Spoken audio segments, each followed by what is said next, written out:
Prime Minister Modi brought us a gift, a very, very good toffee.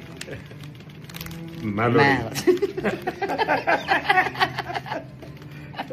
जैसा कि हमने इस वीडियो के अंदर देखा कि भारत के वर्तमान प्रधानमंत्री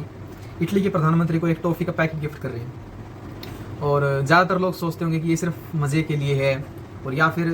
कुछ लोग ऐसे सोचते होंगे कि हाँ ठीक है, ये डिप्लोमेसी मजबूत करने के लिए है, एक इंटरनेशनल रिलेशन को मजबूत करने के लिए है। लेकिन इसमें ज़्यादा सच्चाई नहीं है।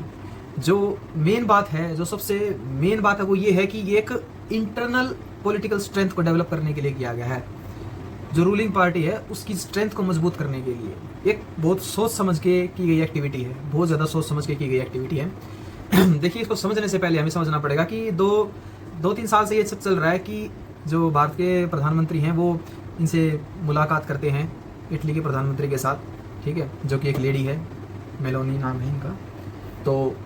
जो आजकल के जेंजीज हैं वो एक रोमांटिक रिलेशन को फैंटेसाइज करते हैं जब ये मिलते हैं, ठीक है, आपस में कोई भी इंटरेक्शन करते हैं। तो जो हमारा यूथ है जो फिल्मी दुनिया के अंदर जीता है,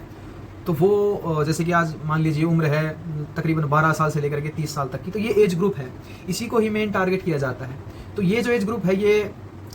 ये रोमांटिक रिलेशन को फैंटेसाइज करता है, और इससे वो क्या है, अपने पॉलिटिकल लीडर को, टॉप पॉलिटिकल लीडर को एक हीरो या फिर हीरोइन के रूप में देखता है और उससे बड़ा इंप्रेस होता है।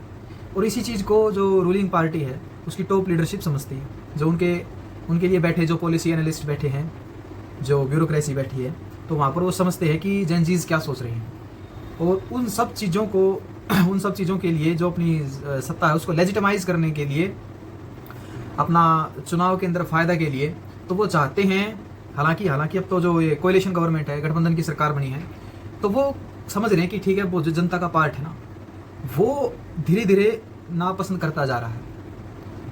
तो इस चीज़ को ध्यान में रखते हुए उनको पता है कि अब जो नया वर्ग उभर के आएगा वोटिंग कैटेगरीज के अंदर, और जो वर्तमान का जो उनसे जो है कुछ तबका जो स्विंग कर गया है,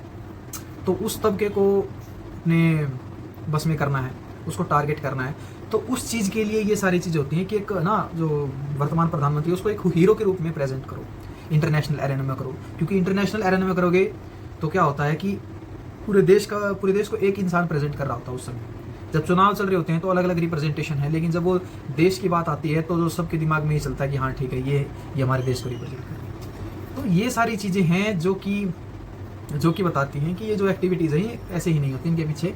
बेहद ही सोची समझी